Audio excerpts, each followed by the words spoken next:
அனைவருக்கும் வணக்கம். ஓம் நமச்சிவாயா. இன்னைக்கு நம்ம பார்க்க போகிறது குரு மிதுனத்துல இருந்து அதிசாரமாக கடகத்துக்கு உச்சம் பெற போகிறாரு. இந்த நிகழ்ச்சி பெருசாக எல்லா ஜோதிடராலையும் பார்க்கப்படுது. இந்த அதிசாரம்னா என்னன்னா, வழக்கமாக பெயர்ச்சி ஆகிறத விட கொஞ்சம் வேகமாக முன்கூட்டியே பெயர்ச்சி ஆகிறது. அதாவது முன்னோக்கி செல்றது. மிதுனத்திலிருந்து கடகத்துக்கு முன்னோக்கி செல்றது.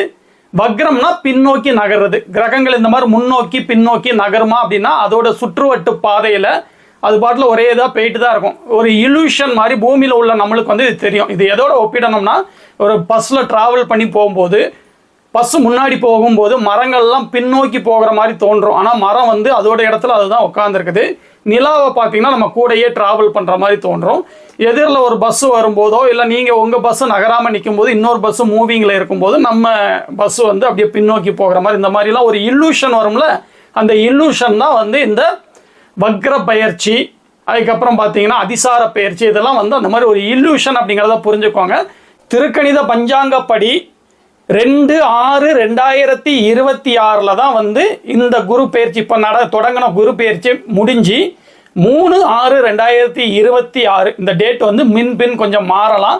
இந்த டேட்டில் தான், அதாவது அடுத்த வருஷம் 2026 ஜூன் மாதம் 2ஆம் தேதிக்கு பிறகு தான் கடகத்துக்கு முழுமையாக பயிற்சி ஆகிறாரு. இதை தான் நம்ம குரு பயிற்சின்னு சொல்லுவோம். ஒரு வருட காலத்துக்கு கடக வீட்டில் அவர் உச்சமா இருக்க போறாரு. அதுக்கு முன்பாக அதிசாரமாக அக்டோபர் 18 நள்ளிரவு 19ஆம் தேதி இந்த 18-19 இந்த நாட்கள்ல அதிசாரமா கடகத்துல உச்சமடைய போறாருங்க. ஒரு 45 நாள்ல இருந்து ஒரு 50 நாள் வரைக்கும் அந்த கடக வீட்டிலே அவர் இருக்க போறாரு. இந்த மாதிரி பெயர்ச்சி பலன்கள் ராசி அடிப்படையிலானது, நட்சத்திர அடிப்படையிலானது. அந்த பலன்கள்ல பெரிய விதமா எல்லாரும் பேசுறாங்க. நானும் சரி இதோடைய விளக்கத்தை நம்ம சொல்லலாம். இதுல நன்மையே இல்லையானா கொஞ்சம் நன்மை உண்டுதான். ஆனா நீங்க எதிர்பார்க்கிற அளவுக்கு கோடிகளை குவிக்கும் அதிசார குரு பெயர்ச்சி உச்சமாகிறார் அப்படி இப்படிலாம் வருதுல்ல, அதெல்லாம் கொஞ்சம் பொய் தாங்க. அந்த அளவுக்கு கொடுக்க மாட்டாரு. ஜென்ம சனி அஷ்டம சனி காலகட்டத்தில் எல்லாத்துக்கும் கஷ்டங்கள் நடக்கும் அப்படின்னா கூட நல்ல தசாபுத்தி நடக்கிறவங்க, லக்னாதிபதி வலுவோட உள்ளவங்க, கோச்சார நாயகனான சந்திரன் வலுத்தவங்களுக்கு சில எக்ஸ்கியூஸ் இருக்கிற மாதிரி இந்த பெயர்ச்சியும் எல்லாத்துக்கும் அள்ளி கொடுத்துருமானா, லக்னாதிபதி வலுத்தவங்க, கோச்சார நாயகனான சந்திரன் வலுவோட உள்ளவங்க, நல்ல தசாபுத்திகள் நடப்புல உள்ளவங்களுக்கு ஒருவேளை கடகராசியில இருப்பாங்களா அப்போ அள்ளி கொடுத்துரும். எல்லா கடகராசிக்கும் அள்ளி கொடுத்துருமானா அள்ளி கொடுக்காது. ஒரு மோசமான தசாபுத்தி நடந்துட்டு இருக்கிறவங்க, லக்னாதிபதி சரியில்லாதவங்க, கோச்சார நாயகனான சந்திரன் அமாவாசை சந்திரனாவோ ராகுவோட சனியோட இணைந்து பாவத்துவமா இருக்கிற நபர்களுக்கு அவங்களுக்கு ஏற்ற மாதிரி ஏதோ பாலைவனத்துல ஒரு 5 நிமிஷம் மலைச்சாரல் அடிச்ச மாதிரி ஏதாவது ஒரு நன்மைகள் நடக்கும் அப்படிங்கிறத மட்டும் நீங்க தெளிவா புரிஞ்சுக்கோங்க. பெரிய கற்பனைகள்ல மிதக்க வேண்டாம். இப்போ அந்த குரு கடகத்துல அதிசாரமா பயிற்சி ஆகிறதுனால கடக வீட்டில் இருந்து கடக வீட்டை புனிதப்படுத்துவார். கடகத்தை ராசியா கொண்ட நபர்களுக்கு நல்லதுதான். 5ஆம் பார்வையால விருச்சிக வீட்டை பார்ப்பாரு. விருச்சிகத்தை ராசியா கொண்ட நபர்களுக்கு நல்லதுதான். மகரத்தை 7ஆம் பார்வையா பார்ப்பாரு. மகரத்தை ராசியா கொண்ட நபர்களுக்கு நல்லதுதான். 9ஆம் பார்வையா மீன வீட்டை பார்ப்பாரு. அவருடைய வீட்டையே பார்ப்பாரு. மீனத்தை ராசியா கொண்டவங்களுக்கு இந்த காலகட்டங்கள்ல கொஞ்சம் நல்லதுதான். மீனத்துக்கு எக்ஸ்ட்ரா நல்லது என்னன்னு பார்த்தீங்கன்னா, அவங்க ஜென்ம சனியில வேற மாட்டிக்கிட்டு இருக்காங்கல்ல, அந்த பிரச்சனையை ஒரு 50 நாட்கள் இந்த குருவுடைய பார்வையால கொஞ்சம் மட்டுப்படும் அப்படிங்கிறத மட்டும் நீங்க இந்த பேசிக் அமைப்புகளை கொஞ்சம் புரிஞ்சுக்கோங்க. இப்போ வரிசையா 12 ராசிக்கும் இந்த அதிசார குரு பயிற்சி என்ன மாதிரி நன்மை தீமைகள் வழங்கும் அப்படிங்கிறத பார்க்க போறோம். குருனாலே நன்மை தான், இருந்தாலும் ஓவரா எக்ஸ்பெக்ட் பண்ண வேண்டாம். மேசத்துக்கு 4ஆவது வீட்டில் அமர்ந்து 8, 10, 12 இந்த வீடுகளை பார்வை செய்வார். 4, 8, 12 அப்படின்னு தூர இடங்களை குறிக்கக்கூடிய அந்த குருவின் முக்கோணம் செயல்படும். இந்த காலகட்டத்தில் மேச ராசியில் உள்ளவங்க வெளிநாட்டுக்கோ வெளி மாநிலத்துக்கோ வேலை விஷயமாக ட்ரை பண்ணுறதா இருந்தால் தாராளமாக ட்ரை பண்ணலாம். வீடு, வாகனம், 4ஆம் இடமான உயர்கல்வி இந்த மாதிரி விஷயங்கள்லாம் நல்ல விதத்தில் இருக்கும் அப்படிங்கிறத நீங்கள் தெரிஞ்சுக்கோங்க. என்ன இருந்தாலும் நான் ஃபஸ்ட்டே சொன்ன மாதிரி தான், உங்களுடைய சுய ஜாதகத்தை அனலைஸ் பண்ணாமல் எந்த ஒரு முடிவும் இந்த கோச்சார ரீதியான பலன்களை நம்பி எடுக்க வேண்டாம். இது ஒரு மிகப்பெரிய அட்வைஸ். அடுத்து ரிஷபராசிக்கு 3ஆம் இடத்துல குரு அமர்ந்து 7, 9, 11 இந்த வீடுகளெல்லாம் தொடர்பு கொள்வார். 3, 7, 11 கனெக்ட் ஆகிறதுனால அந்த காம திரிகோணம் செயல்பட்டு திருமண வயதில் உள்ள ரிஷபராசி நேயர்களுக்கு இந்த குரு பயிற்சி காலகட்டத்தில் திருமணம் நடக்கக்கூடிய சான்சஸ் அதிகமாக இருக்குது. 11ஆம் இடத்தோட கனெக்ட் ஆகிறதுனால மறு திருமண வாய்ப்புகள் உள்ள அந்த நபர்கள் காத்திருப்பீங்களா, அந்த நபர்களுக்கு இந்த காலகட்டம் வந்து ஒரு சாதகமான காலகட்டமாக அமையும். மிதுன ராசி நேயர்களுக்கு அவருடைய ஜென்ம ராசியில இருந்த அவர் தனஸ்தானமான 2ஆம் வீட்டுக்கு அவர் நகர்றாரு. 2ஆம் வீட்டில் அமர்ந்து 6, 8, 10 இந்த வீடுகளை பார்வை மூலியமா புனிதப்படுத்துவார். இந்த இடத்துல 2, 6, 10 அந்த முக்கோணம் பணத்தை கொடுக்கக்கூடிய, வேலை மூலியமாகவோ தொழில் மூலியமாகவோ பணத்தை கொடுக்கக்கூடிய அந்த முக்கோணம் செயல்பட்டு இதுவரைக்கும் வேலையில இருந்து வந்த கஷ்டங்கள் நீங்கி நல்ல தனவரவு, தொழிலில் இருந்து வந்த சுணக்கங்கள் நீங்கி நல்ல தனவரவு வந்து மிதுன ராசிக்காரங்களுக்கு கிடைக்கிறதுக்கான வாய்ப்புகள் வந்து அதிகம். கடகராசிக்காரங்க கிட்டத்தட்ட ஒரு 3 வருட காலமாகவே அஷ்டம சனினால படாத பாடு பட்டுட்டு இருந்த அவர்களுக்கு அவங்களுடைய ராசியிலேயே குரு வந்து உட்கார்ந்துருக்கிறது ஒரு நல்ல அமைப்பு தான். கடகராசிக்காரங்களுக்கு ராசியிலேயே குரு உட்கார்ந்து 5, 7, 9 இந்த வீடுகளை பார்வை மூலியமா தொடர்பு கொள்வார். 1, 5, 9 இந்த அந்தஸ்தை உயர்த்தக்கூடிய முக்கோணம் செயல்பட்டு இந்த காலகட்டத்தில் கடகராசிக்காரங்களுக்கு அவங்களுடைய செல்வ நிலை, செல்வாக்கு நிலை, அந்தஸ்து இந்த மாதிரி விஷயங்கள் வந்து உயரக்கூடிய வாய்ப்புகள் அதிகமாக இருக்குதுங்களா தெரிஞ்சுக்கோங்க. 7ஆம் இடத்தை பார்வை செய்யறதுனால திருமணம் இதுக்கு காத்திருக்கிற நபர்களுக்கு ஒரு நல்ல பதில் வந்து விரைவில் கிடைக்கும். சிம்ம ராசி நேயர்களுக்கு 12ஆம் இடத்துல உட்கார்ந்துருக்கிற இந்த குரு வந்து 4, 6, 8 இந்த வீடை வந்து தொடர்பு கொள்வார். 4, 8, 12 அந்த வெளிநாடு, வெளி மாநிலம் இந்த மாதிரி தூர இடத்துக்கு நகர்த்துவாங்களா, அந்த முக்கோணம் செயல்படும். 6ஆம் இடத்தை தொடர்பு கொள்றதுனால நல்ல கடன் மூலியமா முன்னேற்றம் இந்த மாதிரி விஷயங்களும் வந்து இந்த காலகட்டத்தில் நடக்கும்.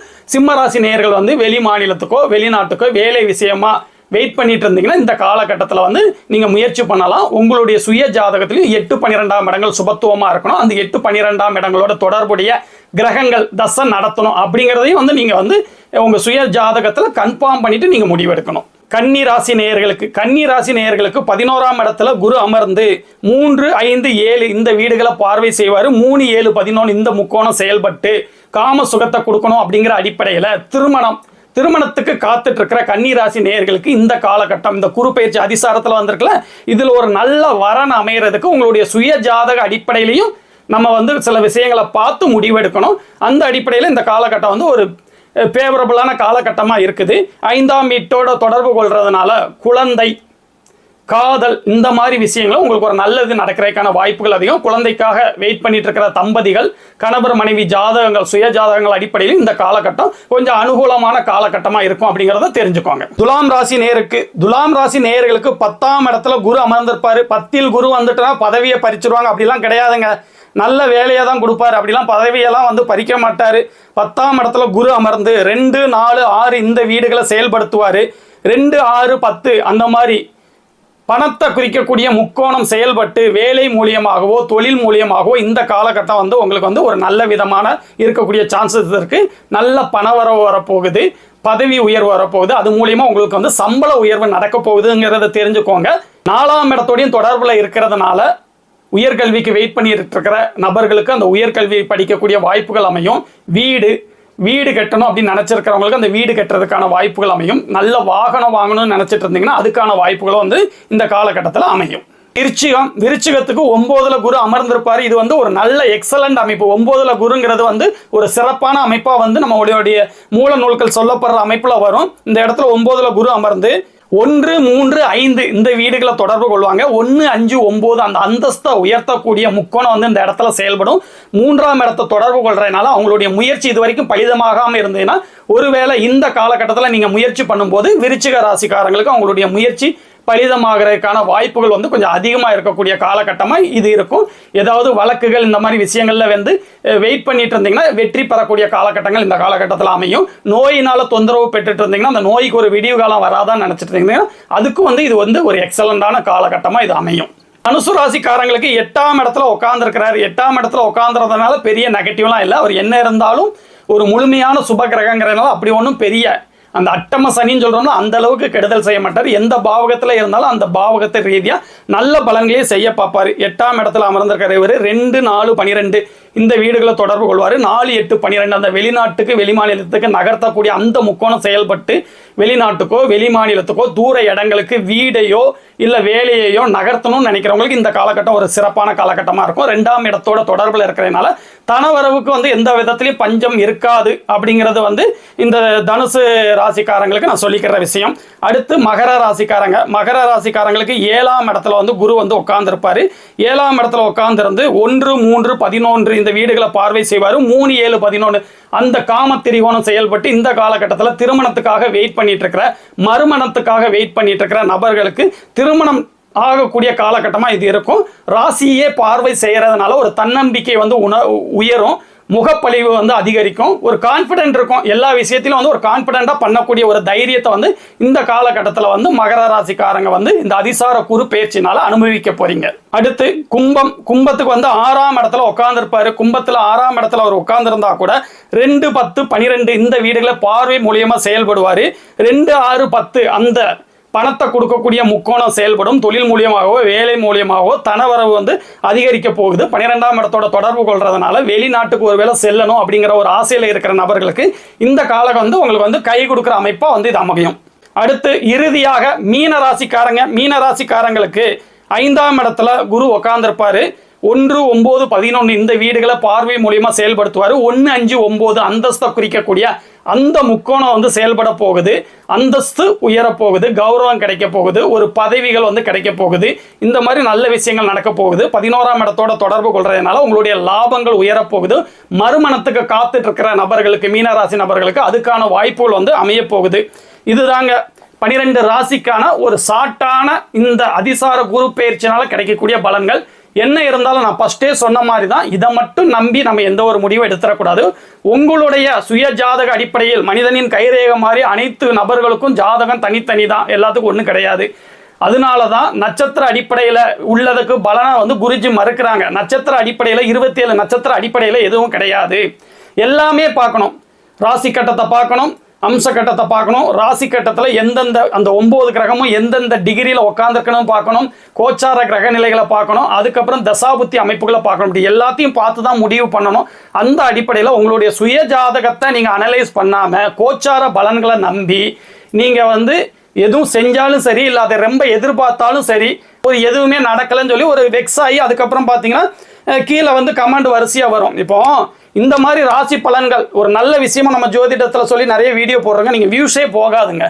ஆனால் இந்த ராசி பலன் கோடிகளை குவிக்க போகும் கடகம், லாட்டரியில் குவிக்க போகிறது, பணமளியில் கொளிக்க போகிறார்கள், அப்படி இப்படின்னு போட்டு விட்டாங்கன்னு வச்சுக்கோங்களேன். அங்கே போயிட்டு வந்து சந்தோஷம், மனித மனம் தானே, ஒரு சந்தோஷம் கிடைக்குதுல்ல, அதனால அந்த வீடியோ சப்போர்ட் பண்ணுவாங்க, நிறைய வியூஸ் போகுது. இது மூலியமா ஒரு பெரிய மார்க்கெட்டிங், பணம் சம்பாதிக்கக்கூடிய எல்லா இடத்துலையும் விளம்பரப்படுத்துறாங்க, அதில் பணம் கிடைக்குது அவங்களுக்கு. அதனால வந்து வியூஸ் அதிகமாக போகிறது மேலே வந்து ஒரு இது நடக்க தான் செய்யணும்னு வச்சுக்கோங்களேன். அதே மாதிரி தானே இது, அப்படி தான் எடுத்துக்கிடணுமோ ஒழிய இது நடக்கலையே அப்படின்னு சொல்லி நீங்கள் வந்து போயிட்டு வெக்ஸ் ஆகிறதுல எந்த விதமான பலனும் இல்லை. ஜோதிடத்தை பற்றி ஒரு அடிப்படை நாலேஜ் உள்ள எந்த நபர்களும் கோச்சார ரீதியான பலன்களை எப்படி அணுகுவாங்களோ அந்த அடிப்படையில் அணுகுனீங்கன்னா உங்களுக்கு வந்து ஏமாற்றம் வந்து மிச்சமாகாதுங்க. இதே மாதிரி இன்னொரு நாள் ஒரு நல்ல டாபிக்கோட நான் வந்து உங்களை மீட் பண்ணுறேன். ஓம் நமச்சிவாயா.